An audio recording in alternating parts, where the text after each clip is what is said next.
En ce qui me concerne, la caméra, c'est un objet qui a permis de réunir deux capacités ou deux envies que j'avais, c'est-à-dire l'une c'était de fabriquer des choses, mon côté artistique et créatif, et l'autre c'était mon envie d'inventer des systèmes qui n'existent pas.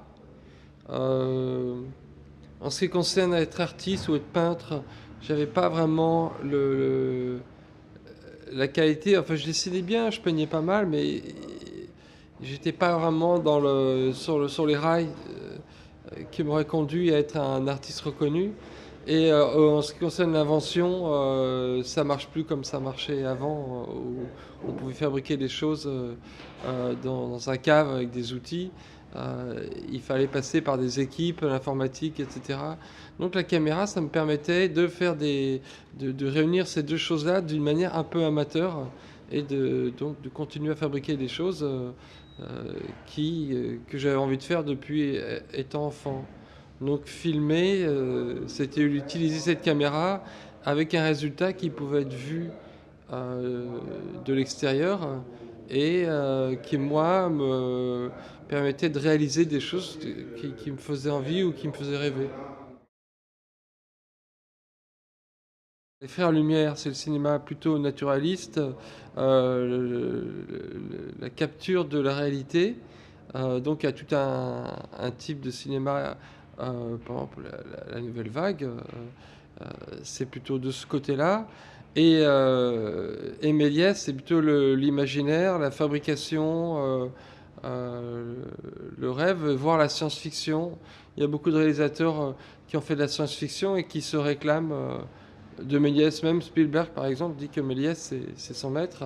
Donc l'utilisation de décors peints en trompe-l'œil, avec un côté clair, un côté sombre, et puis les premiers trucages, avec l'ingéniosité qui déployait, parce que c'était à la base un magicien, a influencé tout un pan du cinéma.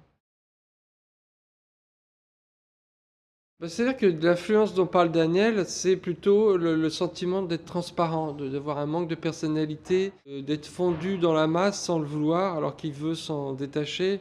C'est plutôt ce type d'influence. Alors, l'influence des autres films ou d'autres formes d'art quand on réalise ses propres films, c'est un autre type d'influence parce que c'est plutôt la capacité de connaître et d'enregistrer un grand nombre de films pour pouvoir utiliser des fragments de mise en scène et régler les problèmes qu'on a quand on fait un film. Donc c'est pas une influence qui m'importe énormément.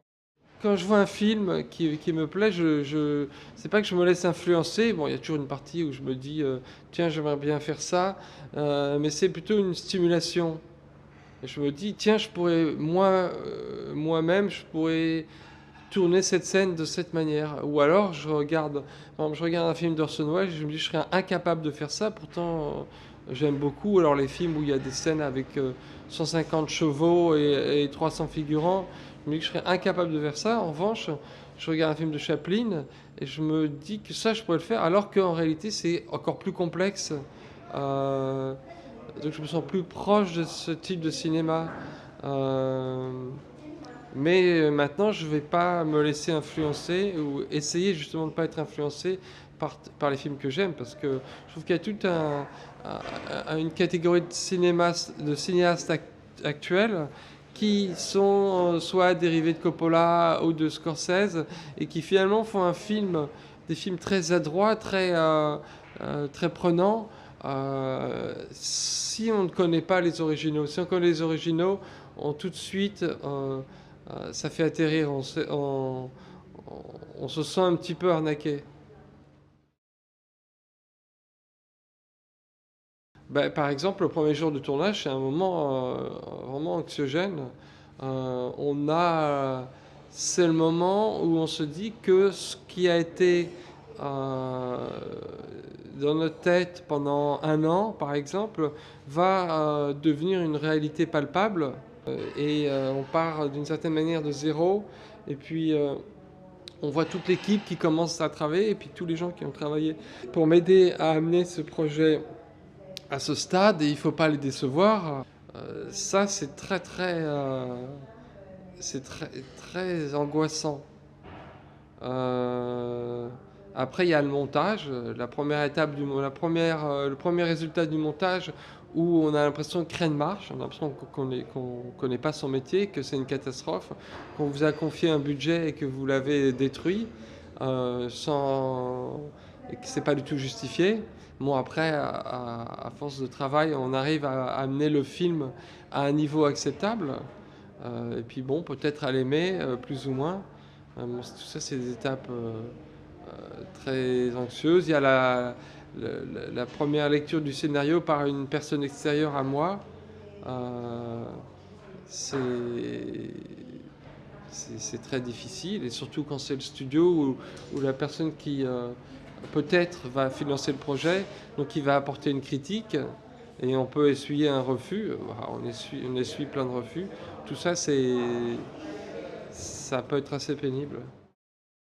C'est-à-dire quand on voit la chimie entre les personnages, quand j'ai vu Théophile et Ange commencer à jouer, quand on a commencé à filmer les premiers essais et qu'on était écroulé de rire à tel point qu'on avait du mal à faire fonctionner la caméra, là, ça me met en joie. Et je sais que le film va être, même s'il est raté, il sera quand même agréable à regarder parce qu'on regardera deux personnes qui nous touchent et qui nous font rire.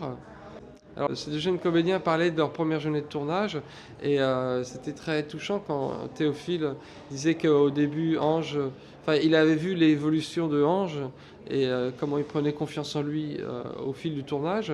Et en fait, c'était un petit peu prévu comme ça ou calculé comme ça. Donc on commence par cette scène où ils se connaissent pas et donc c'est un petit peu tendu, ils se cherchent, mais c'était volontaire parce que c'est la découverte de l'autre. Et c'est normal qu'ils soient pas à l'aise comme ça. Donc cette gêne servait l'histoire. Et puis petit à petit, ils évoluent ensemble, ils apprennent à se connaître et ils deviennent de plus en plus. Ils approfondissent leur conversation. Donc là, l'évolution de leur jeu a servi le film. Bon, ça, c'est quand on voit ces évolutions, même Ange qui grandit de près de 10 cm pendant le tournage, bon, pas, j'exagère, mais pratiquement 5 cm, qui change de physique en se coupant les cheveux, et même la tristesse qu'on a à la fin, parce qu'on a tourné vraiment dans l'ordre pour le coup, et on la ressent, c'est gratifiant. Aux acteurs, bien sûr. C'est-à-dire que premier film que j'ai fait, Human Nature, j'avais un peu pensé à l'ensemble, le cadre, les acteurs, et j'ai coincé un peu tout le monde. Donc bon, je renie pas le film, il a ses qualités, mais il était un peu plus coincé que ce que j'ai tourné par la suite. Et notamment, j'ai appris beaucoup en faisant des documentaires où là, on se soucie absolument pas du cadre et on cherche juste à suivre les personnages. Mais maintenant, je peux dire que c'est vraiment les personnages qui m'intéressent en premier. Et j'essaye d'avoir des décors qui marchent à 360 degrés pour pouvoir les suivre dans n'importe quelle direction. Et justement, pas les bloquer par rapport à la lumière. Justement, avec Laurent Brunet, le chef opérateur, on a fait en sorte que la lumière puisse fonctionner dans tous les sens. Et le fait de tourner avec une seule caméra, chose que j'avais pas peu fait dans le passé, on avait en général 2 voire 4 caméras. Ça permet de tourner dans tous les sens. On ne tombe pas sur la caméra d'en face ou sur la lumière qui sert pour l'autre plan. En fait, le storyboard, il a été créé dans cette partie parce que c'était très compliqué de tourner toutes les étapes de la fabrication de la voiture, de la découverte du moteur à la découverte du sommet dans les rues, parce qu'il devait faire les encombrants, faire peser le métal, et on devait voir la voiture évoluer. Il fallait que tout soit tourné dans le bon ordre, alors que tout soit monté dans le bon ordre, alors que le tournage ne le permettait pas forcément. Il fallait tourner toutes les scènes du ferrailleur, toutes les scènes dans la rue, etc. Toutes les scènes dans la cour de chez Théo. Donc il ne fallait pas se tromper par rapport aux éléments dont il disposait et le moment où il les trouvait. Ça doit être un plan qui correspond à l'étape 44, le plan 44 de toute la suite de la fabrication de la voiture. D'accord, de la séquence. Ouais, c'est une séquence qui doit faire 5 minutes, mais il fallait probablement 44 plans pour la faire. C'était le même cadre qu'on utilise 2 fois dans le montage. Enfin, tout ça n'a pas été forcément respecté, mais c'est-à-dire que je fais tout le découpage pour être sûr. Là, c'était compliqué parce qu'il devait courir. En même temps, on voit la voiture de Théo tout en fumée, qui crache une énorme fumée, mais on doit voir que la fumée, mais pas la voiture. Donc, c'était un petit peu technique. Donc, je l'ai dessiné, mais je savais que tel plan et tel plan correspondaient à la suite de la même prise ou du même cadre. Mais bon, vous avez bien vu que le storyboard, c'était pas refait par un artiste de bande dessinée. Ça, c'est le problème un peu que j'ai eu pour le Frelon Vert, c'est qu'il y a un artiste de bande dessinée qui arrive et qui est spécialiste des storyboards et qui finalement reprend mes storyboards qui, eux, sont beaucoup plus esquissés, mais beaucoup plus fidèles à ce que j'ai en tête, et les remplace par des dessins. Ils refont d'une certaine manière la mise en scène. Et finalement, c'est un petit peu pour ça que ce genre de film ressemble à de la bande dessinée, en dehors du fait que c'est souvent des dérivés de bande dessinée.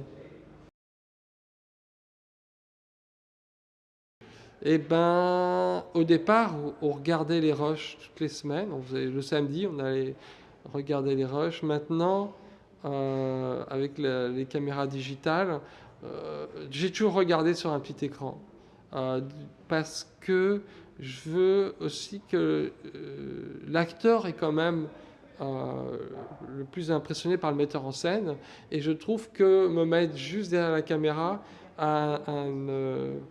il y a une sorte de confrontation, de duel entre l'acteur et le metteur en scène, comme on voit par exemple ces photos très connues où on voit Hitchcock diriger Grace Kelly et il est assis dans une chaise à 50 cm d'elle et la caméra elle fait 1 mètre de largeur. Enfin, c'est une manière qui est absolument plus concevable maintenant. La caméra, il faut essayer de la rendre le plus invisible possible. Et moi, je me mets dans un petit coin avec mon écran et je veux vraiment laisser les acteurs entre eux et j'essaie de m'effacer le plus possible. Donc, j'ai recours à un écran. Et ça aussi, ça m'aide avec ma timidité parce que on a une image déjà presque imprimée avec un certain recul. C'est comme une photo, une fois qu'elle est imprimée, on a l'impression qu'on est plus beau dessus parce qu'il y a une sorte de patine, euh, de graphisme, ça devient plus abstrait. Et l'image, ça réconforte de la voir sur un écran. Et là, pour Microbe et Gasoil, on n'a pas fait une seule projection de rush parce qu'on a la possibilité de juger de la qualité des images directement sur le tournage. Je verrais plutôt une différence dans la taille des films. C'est-à-dire que quand le film met en péril un budget très important, les responsabilités sont partagées. Donc il y a des producteurs qui viennent sur le tournage et qui font plein de suggestions, ce qui peut être assez pénible parce que j'aime bien m'engager sur la mise en scène dès la prise de vue. Oui, parce qu'il y a plus d'options, on a moins de contrôle sur la mise en scène, et finalement, la mise en scène se fait presque au montage. Et avec plein d'essais, surtout avec le montage digital, on peut tout essayer en très peu de temps. Oui, il existe moins. C'est-à-dire qu'au tournage, le réalisateur est peut-être plus respecté aux États-Unis, même sur une grosse production. On a vraiment un rôle, on a vraiment l'impression d'être le PDG du film. Et alors qu'en France, on est plus chahuté. Mais là où ça change vraiment, c'est au montage, où là, aux États-Unis, tout le monde a son opinion. Et le réalisateur, il est surtout bon pour le Frelon Vert, par exemple. Il y a des fois, ils m'ont demandé de quitter la salle de montage parce qu'on n'était pas d'accord avec les producteurs. Et voilà, et j'avais qu'à prendre ma fierté, la mettre dans ma poche et attendre que ça se passe.